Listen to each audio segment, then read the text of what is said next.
Hi guys. Okay, I was checking. We are live on the right page and not on the wrong page. So, let me make sure this is only on the tribe. Okay, so because I'm live on the computer, I cannot see your comments. So I'll come back later to the video and look at your comments. But for now, I wanted to talk a little bit about the Pluto retrograde because I posted that yesterday and a lot of people kind of freaked out a little bit. Because, like I always say, we always focus on the retrogrades when it has something to do with Mercury, but not any other retrograde, right? And Mercury retrograde, honestly, is just famous. It's like the superstar of retrogrades. It's like the Hollywood guy of retrograde, right? But let me see here. Okay, so I'm gonna get out of there. So, like I said, if you're joining me, I cannot see if you're here, and I cannot see any comments, but I'll check later because I'm actually on the computer. So what I wanted to talk about, it's basically Mercury retrograde is like the superstar of retrogrades. It's your famous retrograde, right? But all planets do go on retrograde, and starting April 25th, Pluto will go in retrograde until October 4th, 2020. So it starts retrograde in Capricorn, right? So Pluto literally is the clear quartz of retrograde. So what it does is it intensifies and it amplifies whatever impacts by transit with a volcanic force that demands release. So in this case, if we were to see the collective energy, we have fear of death, we have anxiety, we have fear of the unknown, we have fear, basically, which is where we are as a collective. So what's going to happen here is that our fears, not just our fears as a collective, will be enhanced, right? So we can experience upheaval when resisting the cathartic changes of Pluto, but after we surrender to its process of breakdown and purification, we can eventually evolve into a more potent vitality. Since we often discover psychological complexes and shadowy issues from the past underlying the surface shifts that Pluto incites, the period of Pluto retrograde can pull us within to face whatever unconscious material has been simmering. And so when we see this from a energy standpoint, we all know what this means. It means a period of shadow work. Now, a lot of people tend to think shadow work is only in winter because of the Kaliak, but shadow work isn't all year round. As we saw in our 2020 reading, we had the year of Medusa, Pele, and Persephone. So obviously that reading did not disappoint. It was one of those that I really wish I was wrong in. But I still get comments in that reading from people in the tribe saying, oh my gosh, you kind of got it hands down. Obviously the tarot was not going to show us what was coming. And it came, right? So basically when we see Pluto, Pluto is, I don't like how we use the word upheaval, but kind of see Pluto as the tower card of shadow work, right? So whatever fears you have, they will come to the surface. Also mixing in the fear of collective. So this is a time of pure shadow work. Now I know that we tend to think that I pick and choose when I want to shadow work. But because we're energy beings and energy is constantly moving, we don't choose. That's almost like putting an expectation in shadow work. We cannot put an expectation in shadow work because it's not our choice. We can't pick and choose what I want to work with. A lot of times you can, but when you have the energy of Pluto, it's almost like that's not going to be what we are seeing here. Now, it won't be any more disruptive when it's moving direct, as it is the second time that Pluto will traverse 25 to 23 degrees in Capricorn. Since it's normal to resist the dramatic changes that Pluto compels by transit, Pluto retrograde catalyzes an inner process of realigning and reorienting to the deep-seated shifts that have been taking shape. It will particularly be important that we respond to power struggles with others in an empowering way rather than having unaddressed power conflicts blow up. Right. So unlike Mercury retrograde, where we'll see miscommunication, we do see communication is very important. during this retrograde. It's not going to be a good time for you to keep in any energy, any kind of disagreement. This is a time to put it out there, and it will, try to fix it and not carrying it within you, right? So what exactly is the meaning of Pluto retrograde? Pluto retrograde in 2020 promises to be extremely eventful due to Pluto forming in a conjunction with Jupiter while also beginning a new cycle with Saturn. So Pluto will station retrograde on April 25th in close proximity with Jupiter and will form a second conjunction with Jupiter on June 30th. Thus, the first half of Pluto retrograde will be dominated by Jupiter's influence, seeding visions for new growth, while also requiring that we tend to whatever has ruptured in the wake of Saturn-Pluto conjunction that began the year. Consolidation of resources and contraction will also be necessary even as we seek expansion. Thank you.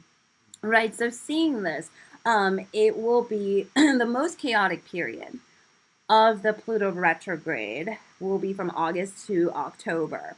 As Mars is in Aries, will square Pluto twice due to the shifting retrograde in September. Mars in Aries will square Pluto the first time while moving direct on August 13th and will retrograde and form a second square when Pluto stations direct on October 4th. So Mars retrograde in Aries will demand setting significant changes in motion as it stokes fiery friction with Pluto, Jupiter, and Saturn. It's imperative that we utilize this time for embracing new creative directions rather than insisting that things stay the same. So the reason that I'm not against Pluto retrograde. It is actually one of those retrogrades that I learned to love when I was in my early 20s. Because in my early 20s, just like a normal 20-something-year-old, I liked where I was. I was comfortable. And anytime some shift took place, it was just like, oh my gosh, right? But I learned, looking back on years, that without these shifts, we wouldn't get to where we need to be. And as much as we like to be comfortable, nothing happens when we're comfortable. The thing that people do not like about Pluto is that he kind of shows up and forces you to face these fears. But the way that I look at it is like we had all this time to work with these fears, but now we're being forced to. Because if we leave it up to us, it becomes like the expectation, which is one of the gene keys of life, which is the expectations that we put. Oh, I'll do this later. I'll go on a walk in the woods when it's summer. I'll do this. I'll do that. And with Pluto, he kind of says, stop waiting for summer. Stop waiting for this. Stop waiting for this. Stop waiting for that. You're going to do this now. So the reason why Pluto retrograde, I haven't seen many people post about it. Once again, it's we focus a lot on Mercury. The way that I see it is everything's neutral. So Pluto retrograde is a lesson. It's going to be a lesson. If you are feeling anxious, if you are in fear of death, if you are with a collective, it's going to get really tough. But inside this tough energy, you will find some light. It's hard for me to explain because I love shadow work. I'm not a fan of shadow work. I'm not like, oh, I'm going to do it. But I've learned, thankfully, with the way that I was raised, to embrace it. When it's happening, I either embrace it or I run away from it. And I've ran away from shadow work the first part of my life, and it was just like a fucking disaster. So I've learned to, okay, swallow my pride and just work through it, right? So my thing with Mercury retrograde, Pluto retrograde, is that we can see it from two sides. We can put our fear into it. Oh my gosh, I don't need any more of this.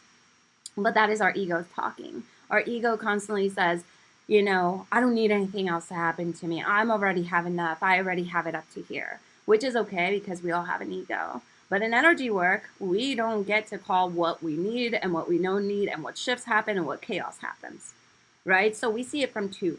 If I see the Pluto retrograde from my ego, I'm going to make it much harder because I may go into a victim mode of like, how much more can I handle? How much more can I do? And what I've learned in my life is every time that I defied Gaia, that's why I am very careful with my words, because every time that I'm going through something and I say, what else? What else do you have for me? Bam, something else comes and then I'm like, oh shit, right? So we either embrace it, and we know that energetically, as souls kind of inside a human body, we need this chaos to break free.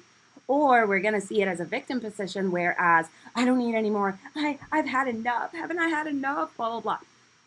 It's up to us. And a lot of times we don't want to hear that, because a lot of times in our life it's just way easier to put the blame into I am victim of everything that's happening around me.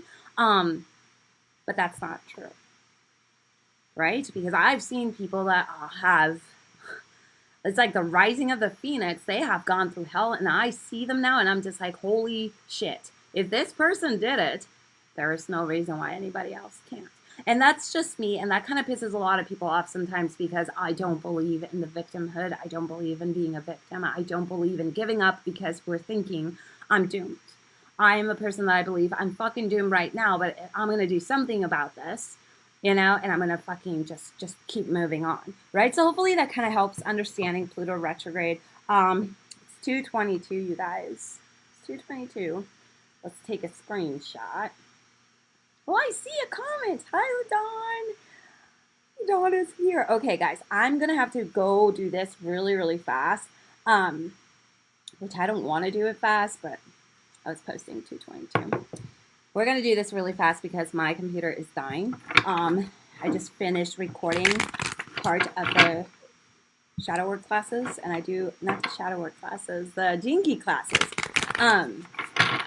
So we're going to do a fast reading. We're going to do a 3-card reading now, and the next week, closer to the 25th, I don't even know what day it is today, we're going to do a longer reading. Now, this is not one of those readings that, I have somebody ask me here if I was going to do a Pluto retrograde reading.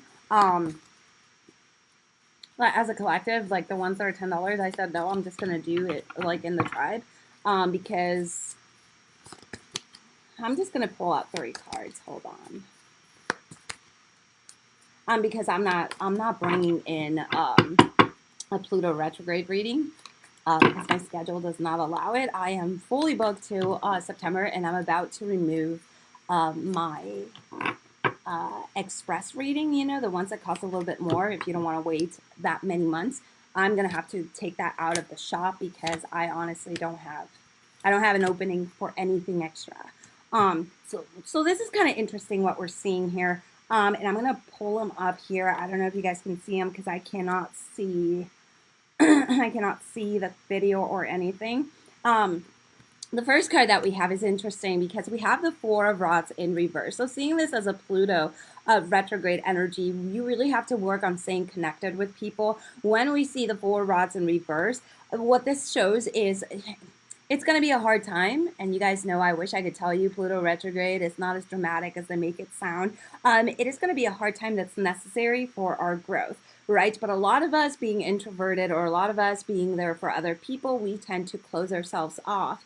So this is not going to be a time for you to put barriers between you and your people. In fact, this is going to be a time for you to really reach out for the people that love you. On your rough days, on the days that your mind is eating at you, on the day that the ego is eating you up and all you're feeling is anxiety, it's going to be a good time for you to share that energy with a loved one. You definitely want to make sure you're sharing this with someone who's non-judgmental, someone that sees as neutral, someone who sees anxiety as part of our lives, like me, right? Because a lot of people out there right now, they're acting on their power, you know, like, oh, you're anxious, like, you know, you don't want to be around that. Now, the next one that we see, of course, is a change with the Pluto retrograde, which we see the 5 of Swords in reverse. But the 5 of Swords in reverse is actually good for me, and it's speaking good in this particular deck, because what I see with the 5 of Swords is kind of moving from being worried about our external situations, moving into more of an internal. So here we definitely see a shadow work. We definitely see a shift happening there. So my worry right now may be of the virus. What is it called? The coronavirus. It's the COVID something. And right now that may be your main concern, but you will see a shift in this where you will go from within. I love how you're being invited to go within, because your inner peace and your serenity also comes from within. Right now or never. It's never ever a good thing, whether we're going through this or not, to look for serenity and inner peace anywhere outside of your auric field. So I kind of like this a lot because you're going to be pulled within. Now there's still chaos there, right? But what we see here is the chaos of myself. So my fears, the things that I'm going to have to face. Like I said, this is not going to be a walk in the park. And this is something that's going to happen whether you want to or not. And that's why I kind of put that meme yesterday and I was like, I'm warning you now, right? Because we're not open for change, especially right now. We feel in the victim mentality, we're like, I've had enough. But obviously there's another plan here, and I'm a person that I trust the universe more than I trust my ego, right? So now the last one that we see is the King of Swords. So the King of Swords is quite interesting because all the cards that we have today are in reverse. King of Swords, you have to be very careful entering this Pluto retrograde that you do not lose track of your thoughts, because anxiety comes from your thoughts, overthinking, overanalyzing, what if, all of that stuff. And if you were to lose track of your thoughts, in other words, if you're not in charge of them, I'm just feeling it here. I don't even have to use a word. You're going to be extremely anxious, right? So how do we do this? I love this because we're finding inner peace. We're working our own battles, yeah, but we're bringing it from within. My peace is my peace. It comes from within me. My serenity comes from within me. Therefore, I could probably turn this around, but it's up to me, right? And this is the kind of reading that I always get nervous because sometimes I get messages and it's like, oh, weren't you a little harsh? Usually from my newer people, but everybody in the tribe knows that I'm not a harsh person. But I don't do cookie cutter readers. I'm not going to give you a reading that's going to make you all fluffed up and feel good if that's not what we have, right? Hence why I do the no sugarcoat reading. That's been our #1 reading for 2 decades. I just say it how it is, right? And seeing this, it's not just for you guys. This is for me too. This is for us as a collective. So is it going to be easy? No, but we have a choice, right? I'm going to ignore it and then really be in the fucking lava of this storm, or I'm going to say, okay, here we go again. I got this, right? And in order for shifts to happen, in order for changes to happen, we have to break somehow. There has to be something that breaks. And what breaks is the old patterns that we have. So maybe the old pattern of expectation, maybe the old pattern of I depend on others to be happy. When you finally see my happiness is a state of being, and inside my happiness I can have emotions. I could be a happy person and get pissed off. I could be a happy person and be sad. I could be a happy person and be anxious, right? Who knows what the shift is going to bring for you, but the most important thing is you allowing yourself to trust it, because when Pluto goes on retrograde, it's all bets are off. And he is going to take you to the deeper, darkest part of you. And then he's going to put it in the platter and he's going to be like, let's work with this. Can we do this? Fuck yeah, we can do this. Right? Is it happening? And I don't believe in coincidence, obviously. So for us to have a Pluto retrograde right now, on top of everything that's happening, I believe, like, if this is not a sign or synchronicity, even for the non-believers, I don't know what it would be. Because for us to have this retrograde right when the fucking collective is shifting, there's no even words to describe it. For someone like me, people say, you seem a little too excited, and I honestly am excited. Because I always find it's hard. It's hard, those days that you're breaking apart, and I tell people, just say fuck it, just growl. If you smoke, go outside and smoke a cigarette. If you don't smoke, dance it off. Say 1,000 cuss words. This is not a time for you to try to be Miss Cookie Cutter. This is a time for you to really be raw. If there's emotions flowing with you, like my elders used to say, you have a choice. You're in the river. Are you going to hold on to that log on the side of the river and swallow water and put yourself through hell? Or are you going to let go of the log and just trust that the universe is not going to let you hit a rock on your way down the river, right? So hopefully this helps you guys. My computer's going to die. I cannot see any more comments, but I'll come back and check on the comments. Hopefully I know how to save this because I really want everybody to watch this. So I love everybody. And I will see you guys on Friday. Look, your Mac will sleep soon unless it's plugged. All right, guys. I love you and blessed be. Bye-bye.